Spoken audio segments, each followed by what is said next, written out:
15 minute का एक नियम क्या विनेश को न्याय दिलाएगा? कैसे विनेश को कोर्ट से सिल्वर मेडल मिल पाएगा, यह मैं आपको अपनी इस रिपोर्ट में समझाता हूं। दरअसल विनेश फोगाट जो कि फाइनल में क्वालिफाई कर चुकी थी, यानी कि वो अगर मैच खेलती यानी कि बाउट खेलती तो या तो सिल्वर मिलता, अगर हारती तो सिल्वर मिलता, जीतती तो गोल्ड मिलता, यानी कि एक मेडल तो पक्का था। लेकिन 100 ग्राम ज्यादा वजन की वजह से उनको डिस्क्वालीफाई कर दिया गया। ऐसे में पूरा देश यही पूछ रहा है, यही जानना चाहता है कि क्या उनको एक मेडल नहीं दिया जाना चाहिए?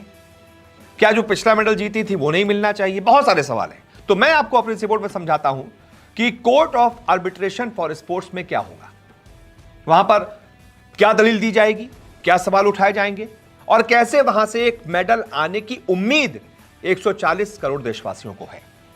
दरअसल विनेश ने अंतर्राष्ट्रीय खेल पंचायत न्यायालय यानी कि court of arbitration for sports का दरवाजा खटखटाया है और कोर्ट ने उनकी अपील मंजूर भी कर ली है। विनेश ने अपनी अपील में संयुक्त रूप से सिल्वर मेडल से सम्मानित किए जाने का अनुरोध किया है। अब इससे विनेश के सिल्वर पाने की उम्मीदें थोड़ा बढ़ गई हैं और इसकी एक किरण भी दिखाई दे रही है। अब हम आपको बताते हैं कि आखिरकार इसके नियम क्या है और क्या इसका फैसला बाध्यकारी होगा, क्योंकि विनेश की पूरी लड़ाई अब गोल्ड से हटकर सिल्वर पर आ गई है। तो इसको जानने के लिए सबसे पहले समझ लीजिए कि CAS खेल पंचायत न्यायालय आखिरकार है क्या। तो खेल पंचायत न्यायालय एक अंतर्राष्ट्रीय और सर्वोच्च अपीलीय निकाय है जिसका फॉर्मेशन जो है 1984 में हुआ था। खेल से संबंधित विवादों को मध्यस्थता के माध्यम से निपटाने के लिए इस खेल पंचायत न्यायालय का निर्माण हुआ था। यह कोर्ट स्विट्जरलैंड के लॉजेन में स्थित है। यह किसी भी खेल संगठन से स्वतंत्र रूप से काम करता है। इस कोर्ट के पास एथलीटों, कोच और खेल महासंघों से जुड़े विवादों पर अधिकार क्षेत्र है। न्यायालय को खेल संबंधी विवादों को सुलझाने और खेलों में निष्पक्ष खेल और न्याय के सिद्धांतों को कायम रखने के लिए सर्वोच्च प्राधिकरण के रूप में मान्यता दी गई है, यानी कि कोर्ट जो बोलेगा वो मानना पड़ेगा। इस CAS में 87 देशों के लगभग 300 से ज्यादा एक्सपर्ट्स हैं, जिन्हें मध्यस्थता और खेल कानून के उनकी विशेषता के लिए चुना गया है।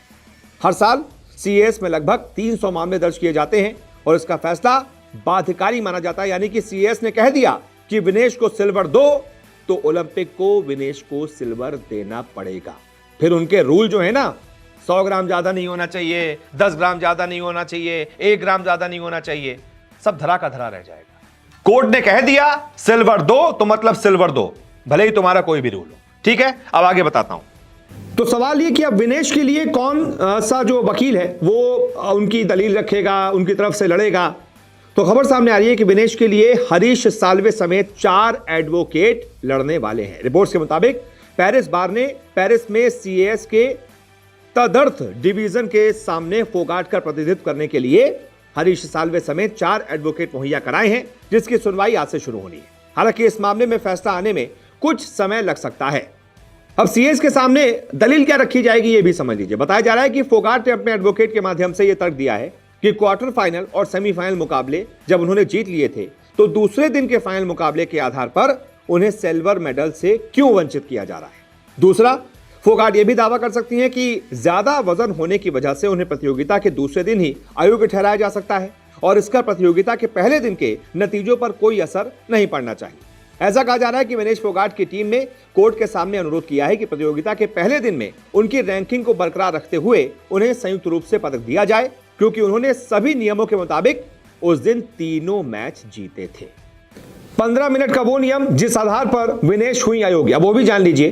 दरअसल UWW के अंतर्राष्ट्रीय कुश्ती नियमों के चैप्टर 3 की धारा 11 में कहा गया है कि सभी प्रतियोगिताओं के लिए हर सुबह संबंधित भार वर्ग में वजन मापा जाता है।